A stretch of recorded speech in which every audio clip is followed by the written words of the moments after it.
अभी से करीब 14 घंटे बाद 12 राज्यों और एक केंद्र शासित प्रदेश के कुल 88 लोकसभा सीटों पर मतदान होगा। मैं खुद लगातार ग्राउंड जीरो पर हूं। आज ही जोधपुर से सीधा यहां स्टूडियो पहुंची हूं। लोगों और नेताओं से लगातार न्यूज 18 इंडिया बातचीत कर रहा है। ग्राउंड पर कई सीटों पर हमने लड़ाई एकदम आमने सामने की देखी है, टक्कर की है। हर नेता बहुत ही सीरियसली तैयारी के साथ चुनावी मैदान में जोर आजमाइश कर रहा है। पहले फेज में वोटर की धीमी रफ्तार के बाद अब जुबानी तीखेपन को जो है आप महसूस कर सकते हैं। सियासी पारा जो है वो लगातार चढ़ता जा रहा है। सियासतदान वार पलटवार में अब उस मुद्दे को लेकर आ रहे हैं जो आपको पहले फेज में उस प्रचार में नहीं देखने को मिले होंगे। बीते कुछ दिनों से चुनाव का माहौल इतना गर्म हो गया है कि मामला अब आरोप प्रत्यारोप की लड़ाई से बढ़कर तू मैं पर आ गया। तू मैं पर पीएम ने मुस्लिम आरक्षण के साथ प्रॉपर्टी टैक्स और प्रधानमंत्री के चेहरे पर तंज कसा तो विपक्ष की तरफ से राहुल ने पलटवार किया। तू मैं हो गई। कांग्रेस बार बार ये कह रही है कि बीजेपी झूठे आरोप लगा रही है। बीजेपी कह रही है कि कांग्रेस से सतर्क रहने की जरूरत है। गूंज में आज बात करेंगे दूसरे फेज से पहले माहौल किस तरह का है, लेकिन पहले बयानों की एक गूंज आप देखिए।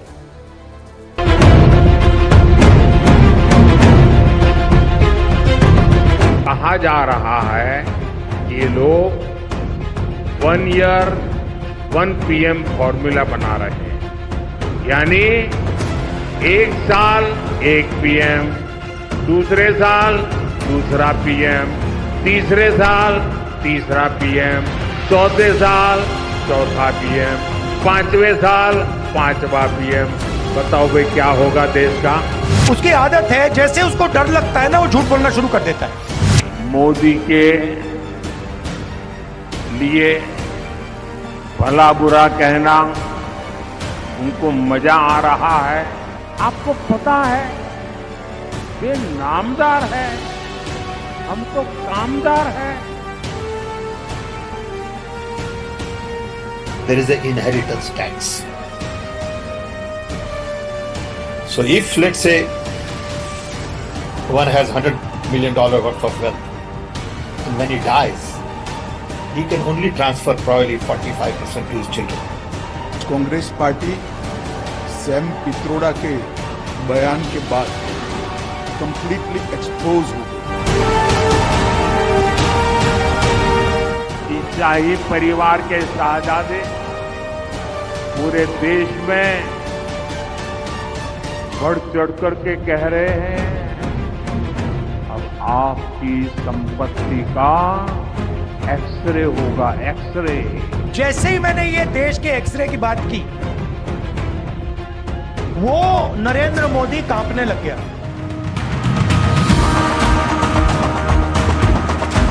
कांग्रेस और इंडिया अलायंस जब सत्ता में था तो ये लोग दलितों पिछड़ों के आरक्षण में सेंधमारी करके वोट बैंक पॉलिटिक्स के लिए उनकी खास जमात को अलग से आरक्षण देना चाहते थे, जबकि संविधान इसके बिल्कुल खिलाफ है।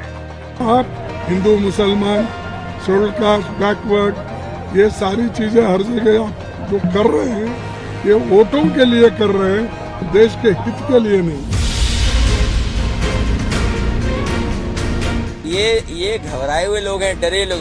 कभी पहलवान को देखा आपने? जब वो पहलवान कुश्ती हारने लगता है तो हारता हुआ पहलवान क्या ना करे, कभी लंगोट खींचता है, कभी काटने लगता है। कांग्रेस क्या कर रहे थे 65 वर्षों तक? समाजवादी पार्टी को 4 बार मौका मिला। क्या कर रही थी समाजवादी पार्टी? बहुजन समाजवादी पार्टी को भी मौका मिला। क्या कर रहे थे ये लोग? केवल लूट करके अपने परिवार का भर रही है।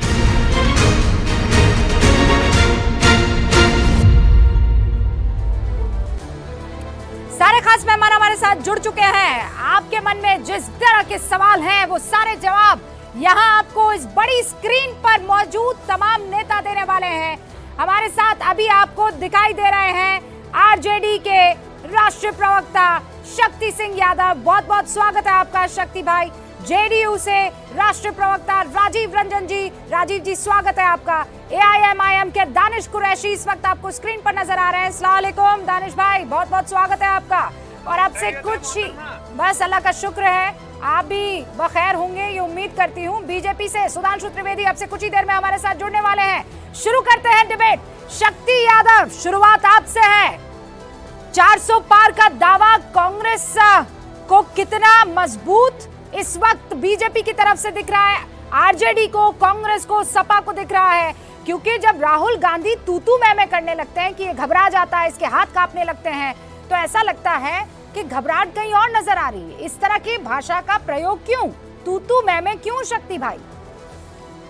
रुबिका जी, भाषा की मर्यादा तो लगातार भाजपा के शहजादे लोग तोड़ रहे हैं, ये बात तो दिख रही है। जो लोग खुद उन सूत्रों का, उन बंधनों का निर्वहन नहीं करते हैं, उस सूत्र और बंधन की बात करने लगे। सवाल तो साफ है, देश में महंगाई, बेरोजगारी, देश की सबसे बड़ी समस्या क्या है? महंगाई की है, बेरोजगारी की है। हमारे वचन साफ हैं कि हम अगर इंडिया गठबंधन देश में आएगी तो सिलेंडर की कीमत 500 रुपए कर दी जाएगी, 1 करोड़ लोग को रोजगार दिया जाएगा, 10 फसलों पर एमएसपी लागू की जाएगी। हम इन सब मुद्दों की बात कर रहे हैं, ये लोग फजूल की बात कर रहे हैं। अरे देश की जनता को जिन सवालों को जवाब देनी चाहिए आप, तो आप तू मैं कौन कर रहा है? जो बिलो द बेल्ट जाकर के बातें अपनी पद की गरिमा को ताक पे रख करके नहीं, पर शक्ति भाई, मैंने आपको तो कभी, आपको मैंने सबसे ज्यादा गुस्से में देखा है।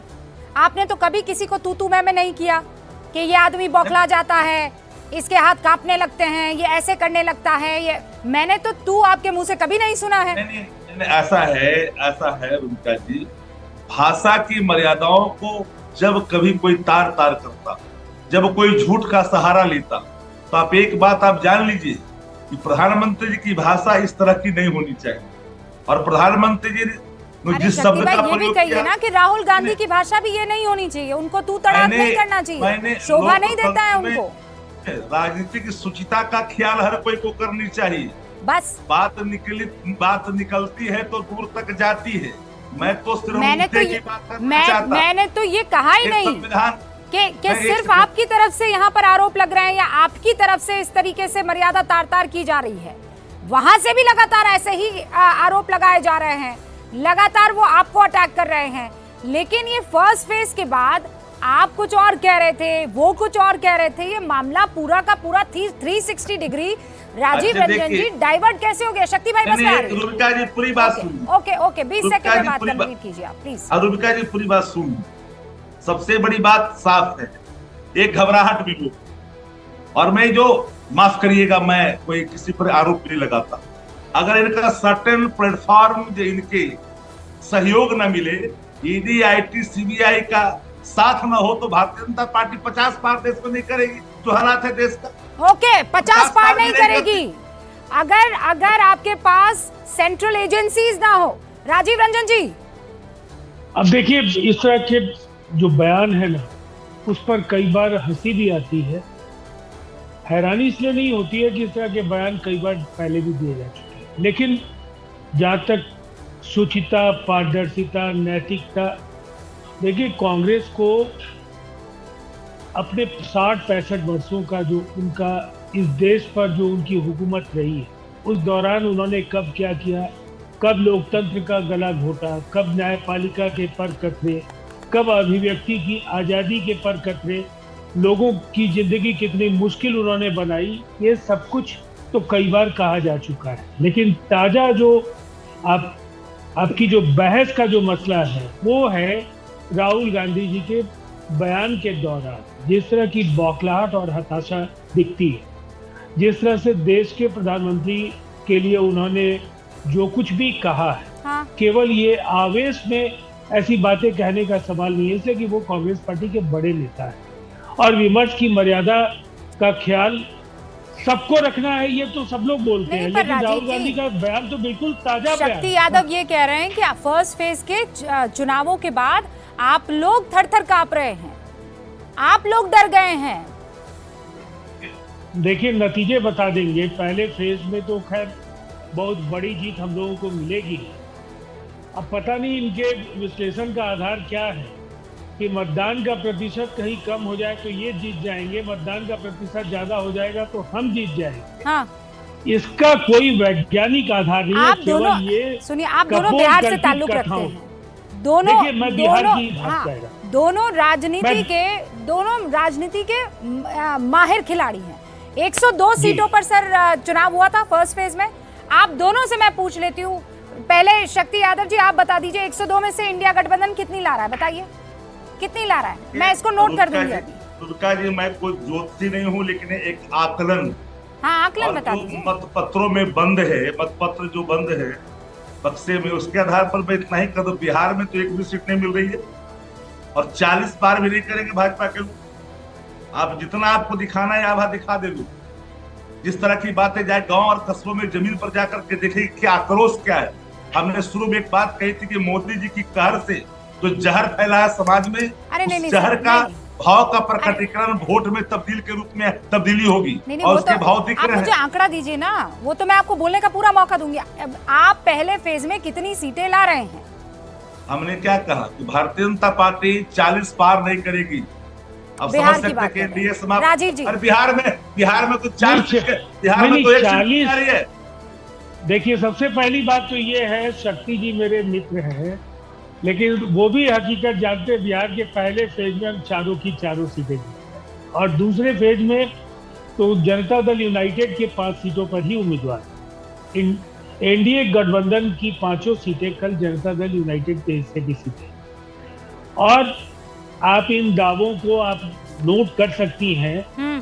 जो पहले चरण की 4 सीटें हैं और दूसरे चरण की 5 सीटें, ये 9 सीटें तो जीतेंगे। कुल 7 चरण में बिहार की 40 सीटें, ये 40 की 40 सीटें एनडीए जीतने जा रही है और बड़े अंतर से ये इन सीटों पर जीत। अंतर ही तो इस वक्त सबसे बड़ा सवाल बना हुआ है। सुधांशु त्रिवेदी भी हमारे साथ जुड़ चुके हैं, लेकिन उससे पहले दानिश भाई, कल जुमा है। असद ओवैसी कहते हैं कि शैतान को कल हराना है। अब ये शैतान कौन सा वाला है? क्योंकि आप जिस तरीके से वोट काटने का प्रयास करेंगे उसमें हारेगा कौन? किस वोट बैंक में आप सेंध लगाएंगे? देखिए, सबसे पहले तो मैं जेडीयू के जो प्रवक्ता हैं उनसे मैं ये पूछना चाहूंगा आपके माध्यम से, वो ये पूछ लें कि अब बीजेपी की बी टीम ऑल इंडिया मजलिस इत्तेहादुल मुस्लिमीन है या वो खुद सत्ता के साथ में जाके लीन हो गए। पहले तो ये साफ कर दे तो बिहार में लोगों को मामला क्लियर हो जाएगा कि मामला क्या है। रह गई बात बिहार की, बात की जाए तो अख्तरुल ईमान साहब बहुत जबरदस्त लीड के साथ में जीतेंगे। ये तो हो गई एक बात। दूसरे नंबर की बात कि देखो, हमारे यहाँ तो कंकरी मारने का जो सिस्टम है, शैतान को भगाने का वो तरीका है जो बैरिस्टर सदरुद्दीन ओवैसी साहब ने बताया है। और कल जब ये मामला आगे बढ़ेगा तो चुनाव के नतीजे जो पहले राउंड के अटके हैं उसके बाद से जो बीजेपी बौखलाई हुई है, मुझे लगता है कि सेकंड सेशन के बाद तो इनका बिल्कुल बेटा। दानिश भाई, शैतान को कंकड़ी मारने पर आपको फक्र महसूस होता है ना, बड़ा आप खुश हो जाते हैं, लेकिन वहीं माधवी लता अगर प्रभु राम का धनुष हवा में उठाती है तो आपको कम्युनल लगता है, ऐसा क्यों? सुनिए, हाँ बिल्कुल, मैं जवाब देता हूँ उसका। देखिए, हमको कम्युनल लगता है या नहीं लगा, हमने अपनी बात जाके इलेक्शन कमीशन के सामने बात रखी। नहीं, इलेक्शन कमीशन नहीं, इसका जवाब पहले मुझे दीजिए दानिश भाई। हाँ बिल्कुल, जवाब ही दे रहा हूँ। शैतान को कंकड़ी मारने का काम कौन शैतान है और किसको कंकड़ मार रहे हैं? और माधवी लता अगर राम का धनुष उठा ले तो इलेक्शन कमीशन जाकर और कहते हैं ये कम्युनल है, ये ध्रुवीकरण की राजनीति। अच्छा, कंकरी मारने का काम शैतान का इसलिए है क्योंकि शैतान का काम बहकाने का है, और जो लोग बहका रहे हैं वो शैतान की व्याख्या में आते हैं। और कल देश के वो आपकी व्याख्या है ना, वो तो आपकी व्याख्या है। हमारे साथ सुधांशु जी भी जुड़े हुए हैं। सुधांशु जी, आपके लिए होगी, हमारे लिए तो नहीं है। दानिश जी ने क्या कहा आपने सुना ना? कल जुमा है, असद ओवैसी कह रहे हैं कि शैतान को कंकड़ी मारनी है और वो कंकड़ी जो है वोट से पड़ेगी। देखिए, अभी दानिश साहब की थोड़ी मैं दानिश्वरी में कुछ इजाफा करने की कोशिश करूंगा, ये बताते हुए कि जिसको आप कंकड़ी मारने की बात कह रहे हैं और आपको लगा था कि अगर किसी ने धनुष का आपके हिसाब से इशारा कर दिया मस्जिद की तरफ, जबकि उन्होंने कहा कि मस्जिद की तरफ कोई इशारा नहीं था, तो आपको बुरा लगा। मगर आजकल तो आप लोग उन लोग साथ खड़े जिन्होंने तोप लगा के मस्जिदें उड़ाई। अगर आपको नहीं ध्यान